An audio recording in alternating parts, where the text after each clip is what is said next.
Hello everyone, this is day 13 and welcome to Gretchen's Guidance with Finding Your Purpose, and today we are going to be talking about working on some elbow grease. Okay, so my mom as a kid taught me a lot about elbow grease, and she explained it to me as if when you're wiping a table. Let's say you're wiping a table or a counter and it has something sticky on it. Okay, so you take your, you can't just wipe it. You have to take your elbow and really push down and get that sticky stuff off. Okay, and you're thinking, well, how does that do with me finding my purpose? Right? How is elbow grease? Why is that important? Well, it's very important, and we're going to talk about why. So let's just jump right in. Okay, so I want to wish love and blessings to you today. I am so glad you're here. Welcome, welcome, welcome. And so several years ago, I used to teach kindergarten, and we would spend a whole day on elbow grease. I would actually teach them about elbow grease. Okay, and I would do a lesson on it because I felt like it was something that would help them in life tremendously. And I know it has, because I have seen children that I have taught out and about, and they will tell me that they still remember me teaching them about elbow grease. Or actually when they're cleaning, one told me when they're cleaning, they think about me sometimes using elbow grease. So it's something that sticks with you. It's something that makes sense. And but elbow grease can be used in a lot of different ways, and it's kind of like doing that little bit of extra. Okay, so like if you're washing a window, the way I taught it to my daughter is I asked her to wash the back door, because my dog likes to jump up and put his paws on the door when he wants to come in or she wants to come in. And sometimes if it's been raining, it'll leave marks on the door. And so one of my daughter's chores is to wash the door. And so I have taught her about elbow grease as well. And that's not just, wiping off the window. That's good, but sometimes you got to stop and you got to use that elbow grease, because when you get finished, you don't want to be looking at that spot on that window thinking about, oh, I didn't clean that good, right? So it's more about pleasing yourself, and it's an internal thing to help you with yourself. And my son, he's recently got his license, and I gave him a car, and he was cleaning the tires, and I told him, I said, okay, that's good, so he cleaned the tires with soap and rinsed them off. I said, okay, now I'm going to teach you about elbow grease. We're going to put some tire foam on there. And so and then I had him compare the front tire to the back tire. The back tire had some tire foam on it. The front tire did not. I said, okay, so we're going to see how this is going to look. So spray some tire foam on there. Now, I'm like a lot of people, they just take the tire foam and spray it, and they're like, good to go. But this is what we do with it. We use some elbow grease. I usually use a paper towel, because I don't know how to get it off of I feel like it messes up my washer machine. So I usually get those blue paper towels that they have for washing cars, and you take it and you rub it around the tire foam into the tire, and we do it 3 times. Okay, so I told them most people are just going to spray the tire with the tire foam and walk away. Okay, but if you really want it to look good, and you really want to look at your wheels and go, or your tires, and go, wow, those look really nice, and be proud of yourself, then we're going to spray it with the tire foam and wipe it with some elbow grease and the paper towel, and do that 3 times. And wow, your wheels and your tires will look really, really nice. Okay, so elbow grease is where you're doing a little bit of extra, and it kind of disciplines yourself to always do a little bit extra. And that little bit of extra is going to keep going. And one day it's going to make something big. Okay? Or at least that's what it's done in my life. Okay? I can't imagine life without elbow grease. Okay. So I'm going to share a story with you. And it's kind of interesting because last night I was doing some laundry, and one thing that I listen to a lot on YouTube is Jesus Calling. I've subscribed to Jesus Calling and their podcast. And so I will listen to that quite often when I'm either cooking or doing laundry or doing something where there's some quiet time. And I listened to this man talk about his story, kind of giving his testimony, and I just could not believe how parallel his story was to mine. I mean, he was talking, and I'm like, oh my gosh, he's gone through the same thing that I have. Oh my word! And he was saying things that I've thought, and so I got my notebook, of course, and I started writing some things down. And then I thought I can share this with my YouTube family. So I started taking more notes because I really wanted to get the message to you all as well. And so I'm going to share his story with you. And this is going to go right along with the elbow grease. All right. So this guy's name is Bryce Kenny. You might know who he is. I said this guy's name right because I looked at it first before I said it. But his name is Bryce Kenny. And I have on here that his story is completely parallel to my story. And so Bryce Kenny grew up. His grandfather had a drag race car track, and he was surrounded by racing and all of these things. And his grandfather, he tried to follow in his grandfather's footsteps, and he wanted to... I think he said it was back in 2007, 2008. He wanted to have his own car and race. And he tried to go around and ask people if they would give him, $500,000 to sponsor him. And he had no luck. So that was his dream. And so he kind of just gave it up and said, I just don't, he got stuck. Okay. So he went to become a CEO for a company, and he started making really good money. He had a good life. He was making money. He had a family. He was happy. He was content. Well, I won't say that he was content, but he was happy, and he was very successful. Well, he said that he somehow got back involved, or actually someone had put his name into, they were looking for a driver for monster trucks. They were looking for a driver, and they had thrown his name out there, and they said, well, why don't you just come in and drive? And he did. And he, they were just very impressed with his driving skills, and said, they were ready to sign him on right there and then. And he was like, I don't know. So he talked about how, this was so important to him years ago, but now he's saying he doesn't even know if he wants to take the job or not.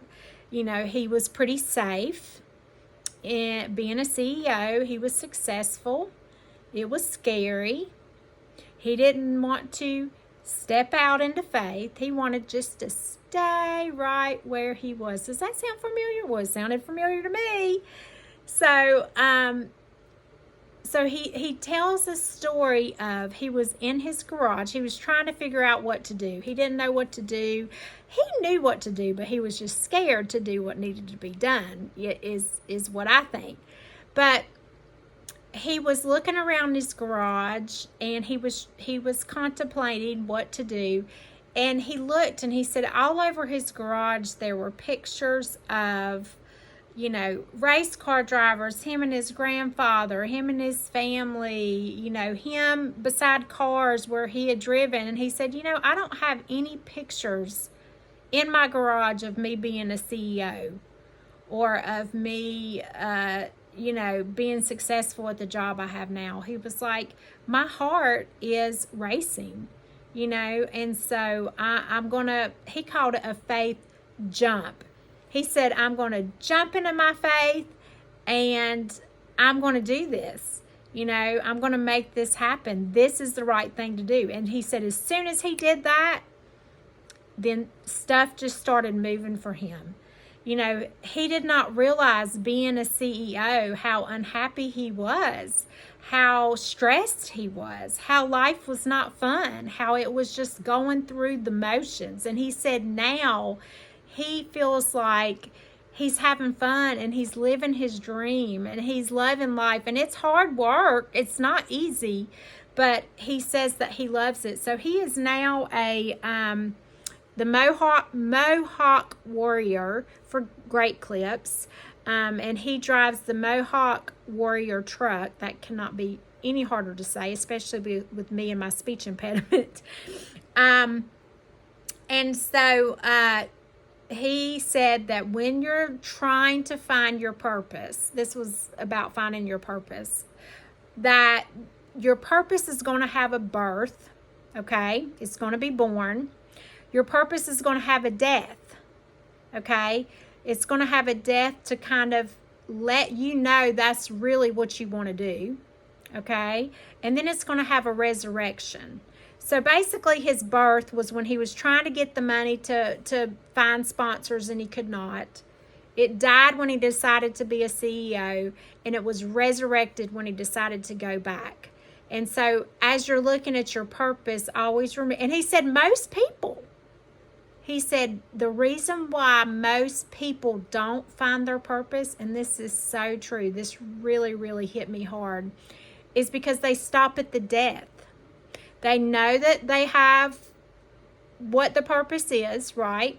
And then they lose it. It dies. They give up. It's too hard. They can't do it. And they stop there. They never go to the resurrection, which is the best part, he said.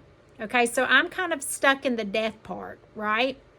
Where I know what to need to do, but I'm stuck. I haven't gotten to the resurrected part, but it was really exciting to hear him talk about the resurrection and how wonderful it is.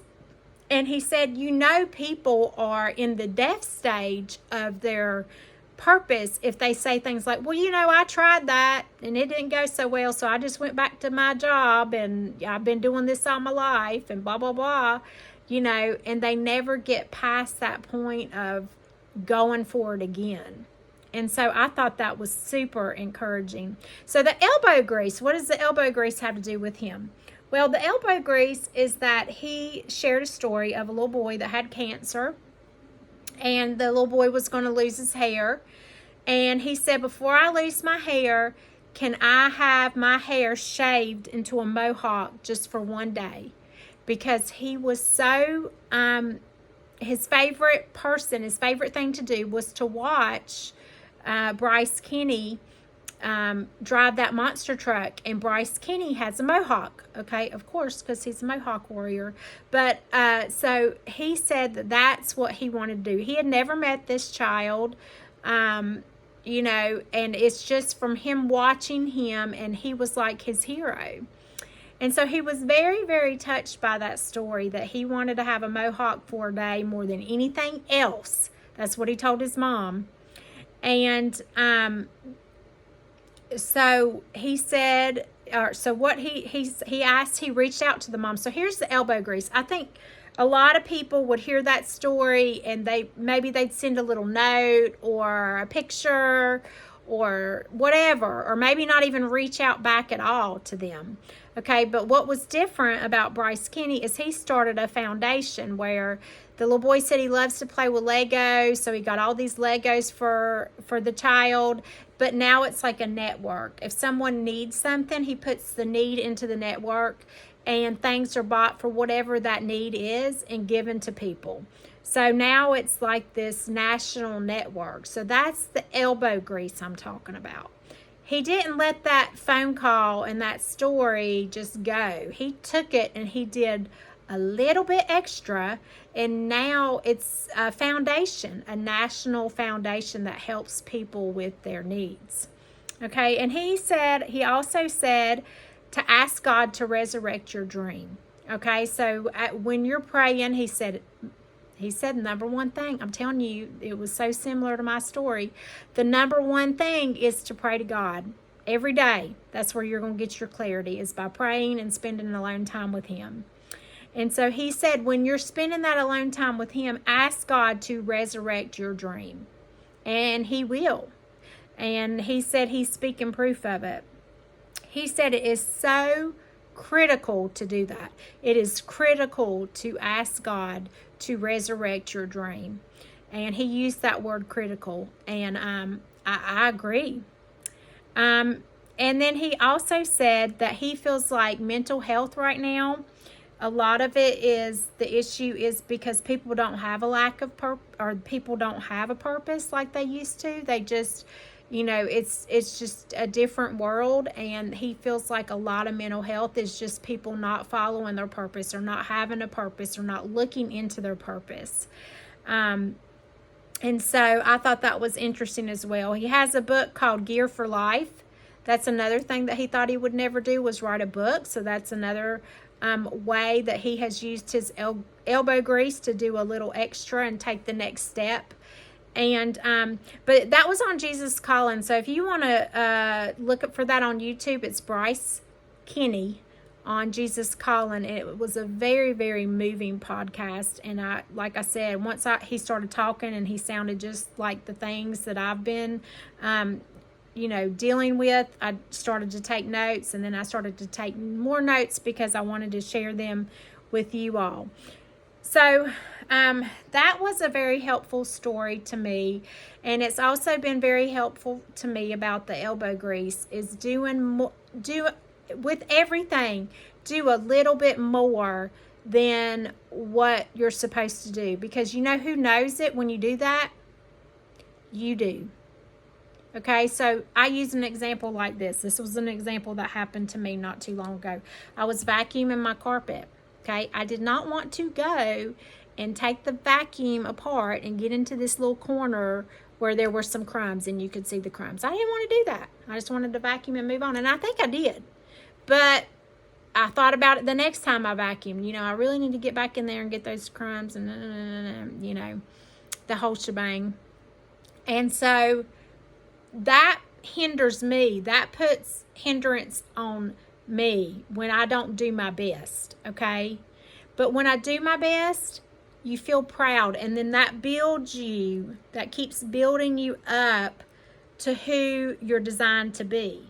So take the vacuum apart, or I took the vacuum apart, and I got the crumbs, and I felt so good about it. It took me 30 seconds. And it just made me feel so good. And so that's kind of what it's about, is you're telling yourself what you're going to do. If you're going to always go around and leave the crumbs, then that tells yourself that you're just doing the basic, the bare minimum, okay? Always teach yourself that you're going to do another step, and that you're going to use elbow grease, and you're going to do your best and get to that level where you want to be with. Because the only thing that is in our way is ourselves. Our biggest battle is ourselves. And so if you can teach yourself that you're going to do a little bit more, you're going to do your best, then your mindset is going to shift to doing your best. So that's another place where it kind of starts. The purpose thing, where Bryce Kenny said that a lot of people don't have a purpose anymore. I can vouch for that, because back when I was teaching, especially like a long time ago, I taught 5th grade. Those kids, I started to notice when I first started teaching, the kids were saying things like, I want to be this when I grow up. I want to be this. The last 10 years, kids don't talk about what they want to do when they grow up anymore. Like, it's really, really, it's it's a huge disconnect that I've noticed over time. And it's so funny, like those little boys that would dream to be a fireman or a police officer or all of those heroic jobs is, you know, one time I had someone say to me like, "Oh, I don't want to be a police officer. That's dangerous," you know? And whereas before it was like looked up to as, you know, a heroic job. And so it's just different. And so I really agree with Bryce Kenny about a lot of people not having a purpose. So guess what? We're going to change that though, because we're going to find ours. We're going to do our best. We're going to use some elbow grease, right? And we are going to teach ourselves that we don't do just the basic, right? We put some elbow grease into it and we are always our best, okay? Even if we don't feel good, we're going to try our best. All right, so I hope you enjoyed this. I hope this spoke to you. I hope that me sharing Bryce Kenny's story really helps you and gives you a little bit more of an inkling of where you need to go next. And I will see you all soon. It was wonderful spending time with you. Thank you for being here. Please hit that like button so that people can hear this. And also scroll over if you need to and subscribe to this channel so it will just come up in your subscriptions and you will get posts about when notifications when I post new videos. And thank you for being here. And just remember, stir up love. Stir up love today. We got enough hate out there being stirred up. So you just take yourself and you just stir up some love. All right, thank you. Bye-bye.